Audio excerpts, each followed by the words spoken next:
Hi welcome to AP7AM. మనుషులు మామూలుగా 60 నుంచి 80 కేజీలు ఉంటారు. ఓ కారు బరువు 1 టన్ను దాకా ఉంటుంది. మరి భూమి బరువు ఎంత ఉంటుంది? సుమారు 5.97 సెప్టిలియన్లు. అంటే ఒకటి పక్కన 24 సున్నాలు పెడితే ఎంత పెద్ద సంఖ్య అవుతుందో అదే సెప్టిలియన్. సింపుల్ గా చెప్పాలంటే 1000 కోట్ల కోట్ల కోట్ల అన్నమాట. అపరిచితుడి సినిమాలోని డైలాగ్ లా చెప్పాలంటే 1000 కోట్ల మందికి కోటి సార్లు కోటి కిలోల చెప్పున ఇస్తే ఎంతో అంత బరువు. మరి ఇంత బరువును ఎలా తూచారనే డౌట్ వస్తుంది కదా. భూమి గ్రావిటీ, పరిమాణం, ఉపరితల వైశాల్యం, భూమిలోని పదార్థాలను సైంటిఫిక్గా గణించి బరువును అంచనా వేశారు. అయితే భూమి బరువు ఎప్పుడూ ఒకేలా ఉండదట. అంతరిక్షం నుంచి నిరంతరం ధూళి, చిన్న చిన్న పెద్ద ఆస్ట్రాయిడ్లు వంటివి అన్నీ కూడా భూమిని చేరుతూనే ఉండి ఏటా 40,000 టన్నుల మేర బరువు పెరుగుతూ వస్తుందంట.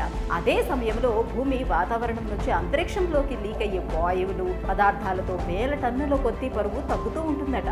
ఇక చివరిగా మరో చిన్న ఫ్యాక్ట్ ఏంటంటే భూమి మీద మానవ నిర్మితాల్లో ఈజిప్ట్ పిరమిడ్ అన్నిటికంటే బరువైంది. దాని బరువు ఏకంగా 480 కోట్ల కిలోలట.